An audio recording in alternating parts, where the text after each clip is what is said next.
बच्चों, कैसे हैं आप सभी? मुझे आशा है आप सभी अच्छे और प्रसन्न होंगे। चलिए आज हम पढ़ते हैं पाठ 13 कारक। करते हैं इस पाठ की शुरुआत। चलिए सबसे पहले पढ़ते हैं हम कारक किसे कहते हैं। चलिए पढ़ते हैं। हिंदी भाषा में शुद्ध वाक्य की रचना कारक पर निर्भर करती है। कारक के बिना प्रयुक्त क्रियापदों का वाक्यों में संज्ञा अथवा सर्वनाम के साथ ठीक संबंध स्थापित नहीं हो पाता। वाक्यों को अर्थ ग्रहण में बाधा होती है। दिए गए गद्यांश को ध्यान पूर्वक पढ़िए। जंगल में एक बरगद का पेड़ था। उस पर अनेक बगुले रहते थे। उसी पेड़ के कोटर में एक सांप भी रहता था। वह बगुले के छोटे छोटे बच्चों को खा जाता था। इससे बेचारे बगुले बहुत दुखी रहते थे। उन्होंने एक केकड़े से अपना दुख बताया। केकड़े ने सोचा, ये मेरे जन्म शत्रु हैं, ऐसे इन्हें ऐसा उपाय बताऊंगा जिससे सांप के साथ इन बगुलों का भी विनाश हो जाएगा। यह सोचकर उसने कहा, वट वृक्ष से थोड़ी दूर एक नेवले का बिल है। आप नेवले के बिल से लेकर कोटर तक मछली के टुकड़े डाल दे, ताकि उस रास्ते से जाकर नेवला उसको सांप मार दे।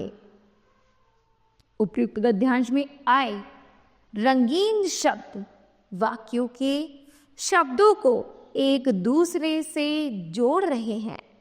यदि इन चिन्हों को हटा दें तो गद्यांश का अर्थ समझ में नहीं आएगा। अतः इन्हीं शब्दों को कारक या परसर्ग या विभक्ति चिन्ह कहते हैं। कारक के भेद। कारक के निम्नलिखित 8 भेद होते हैं। कर्ता कारक, कर्म कारक, कर्ण कारक और संप्रदान कारक। अपादान कारक, संबंध कारक, अधिकरण कारक और संबोधन कारक। सबसे पहला पढ़ते हैं हम कर्ता कारक। जिस शब्द से क्रिया के करने वाले का बोध होता है उसे कर्ता कारक कहते हैं। इसका विभक्ति चिन्ह ने है, परंतु इसका प्रयोग सभी जगह नहीं होता। जैसे कारक चिन्ह सहित वाक्य है और दूसरी तरफ कारक चिन्ह रहित वाक्य है। पहला है रवि ने पाठ याद किया, और रहित वाक्य में रवि पाठ पढ़ता है। दूसरा गीता ने कुछ नहीं किया, और इसमें है गीता कुछ नहीं किया, है ना। इन वाक्यों में रंगीन शब्द कर्ता कारक है। आगे है, याद रखिए, ने कारक चिन्ह का प्रयोग वर्तमान काल और भविष्यत काल में नहीं होता। इसका प्रयोग भूतकाल में भी उन वाक्यों में होता है जिनमें क्रिया सक्रियक होती है। यदि भूतकाल के वाक्य में भी क्रिया आक्रामक है तो कर्ता के साथ ने का प्रयोग नहीं होता। जैसे कमला ने एक साड़ी खरीदी, ठीक है, ये हुई सक्रियक क्रिया। कमला अपने घर चली गई तो कार्य समाप्त हो चुका, वो हो गई आक्रामक क्रिया। उसी तरह हमने सेब नहीं खाया, सक्रियक क्रिया। हम आज नहीं खेले, आक्रामक क्रिया। दूसरा है कर्म कारक। जिस शब्द पर क्रिया का फल या प्रभाव पड़ता है उसे कर्म कारक कहते हैं। इसका विभक्ति चिन्ह को है। यह कभी कर्म के साथ आता है और कभी नहीं भी आता। जैसे कारक चिन्ह सहित वाक्य पुलिस ने चोर को पकड़ लिया, और इसी है पुलिस ने चोर पकड़ लिया। उसी तरह दूसरा है भाई को यहाँ बुलाओ, और इसका है भाई यहाँ बुलाओ। ठीक है। फिर है कर्ण कारक, जिस शब्द से क्रिया के साधन का बोध होता है उसे कर्ण कारक कहते हैं। इसके विभक्ति चिन्ह से और के द्वारा है। जैसे रवि ने चाकू से रस्सी काट दी, वह रेलगाड़ी से दिल्ली पहुंचा। आगे है संप्रदान कारक, जिसके लिए क्रिया की जाती है या जिसे कुछ दिया जाता है उसे संप्रदान कारक कहते हैं। इसकी विभक्ति चिन्ह को और के लिए है। जैसे मैं अपनी बहन के लिए एक फ्रॉक खरीदूंगा। दूसरा, मोहन को खाना दो। विशेष है कभी कभी एक ही वाक्य में कार्य कारक और संप्रदान कारक दोनों का प्रयोग होता है। ऐसे होने पर कर्म कारक का चिन्ह वाक्य में नहीं लगता। जैसे उसने अपने भाई को कलम दिया। दूसरा, नर्स ने रोगी को दवा दी। इन वाक्यों में कलम और दवा कर्म कारक है, किंतु कर्म कारक का चिन्ह को इनके पूर्व नहीं आया है। इनमें भाई और रोगी शब्द संप्रदान कारक है और इनके शब्दों के साथ संप्रदान कारक का चिन्ह को भी आया। आगे है कर्म कारक और संप्रदान कारक में अंतर। कर्म कारक और संप्रदान कारक में को कारक चिन्ह का प्रयोग होता है, अतः कभी कभी इनकी पहचान करना कठिन हो जाता है। यदि निम्नलिखित बातों को ध्यान में रखा जाए तो हम इनके अंतर को आसानी से समझ सकते हैं। वाक्य में जिस शब्द के पीछे को कारक चिन्ह जुड़ा होता है, यदि उस पर क्रिया का फल पड़ रहा है तो वह कर्म कारक होगा। जैसे अध्यापक ने छात्र को पढ़ाया। आगे गीता ने अपने भाई को मारा। संप्रदान कारक में आने वाले कारक चिन्ह को का प्रयोग के लिए के अर्थ में होता है। संप्रदान कारक में किसी को कुछ देने या किसी के लिए कुछ करने का भाव होता है।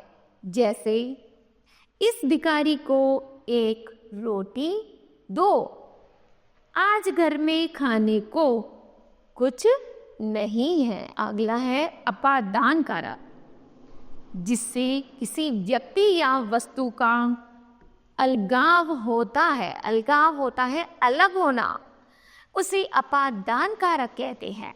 इसका विभक्ति चिन्ह से है। जैसे वह पेड़ से गिर पड़ा। ठीक है। दूसरा है रवि कक्षा से चला गया।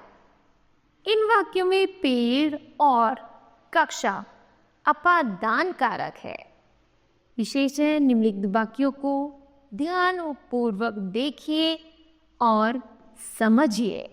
जैसे मैं मोहन से घृणा करता हूँ।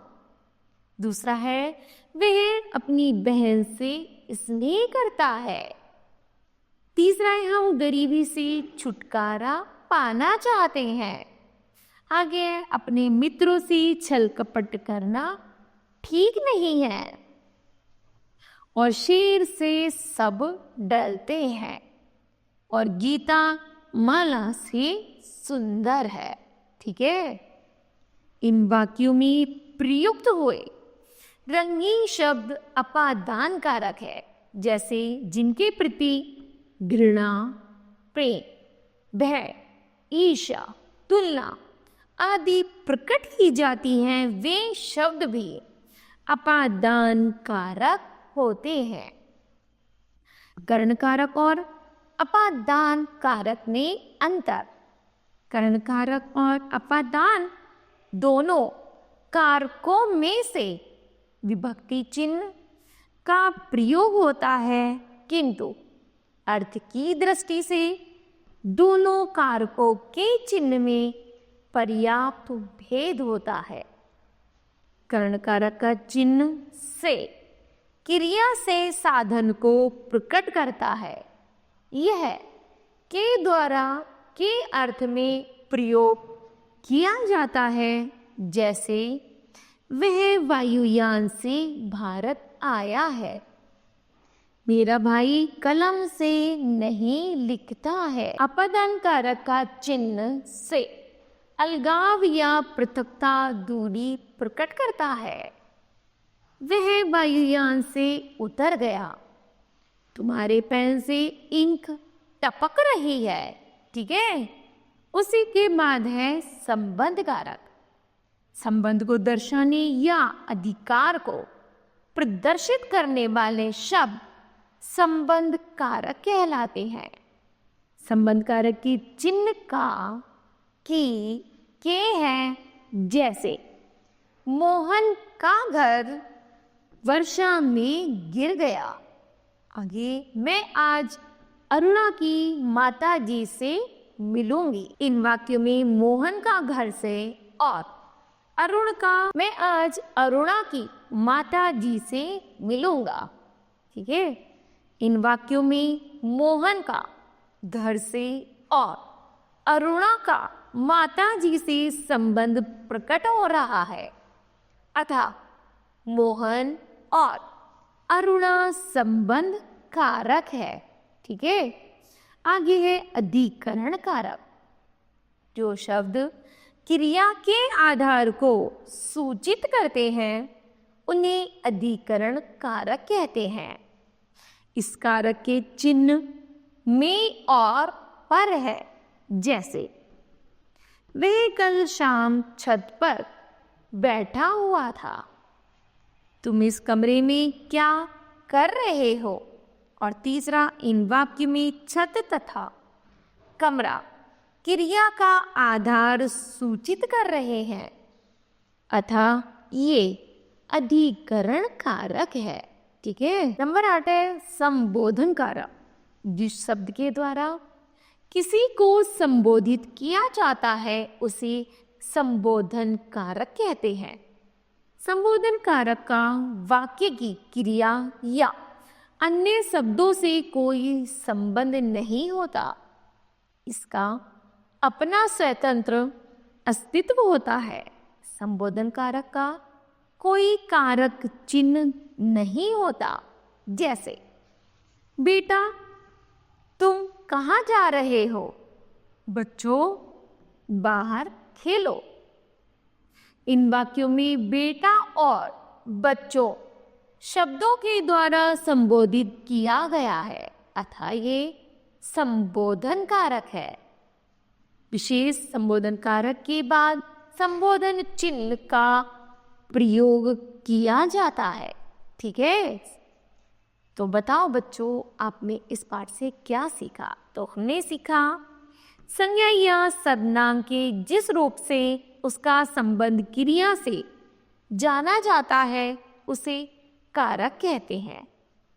कारक चिन्हों को परसर्ग या विभक्ति भी कहते हैं। कारक के 8 भेद होते हैं: कर्म, कर्ता, करण, संप्रदान, अपादान, संबंध, अधिकरण तथा संबोधन कारक। कर्ता कारक ने परसर्ग के अतिरिक्त से को परसर्गों का उपयोग किया जाता है। को परसर्ग का उपयोग कर्म तथा संप्रदान दोनों कारकों में किया जाता है, परंतु संप्रदान कारक में को परसर्ग का प्रयोग किसी को कुछ देने के लिए किया जाता है। ठीक है, इस तरह बच्चों यह पाठ समाप्त होता है।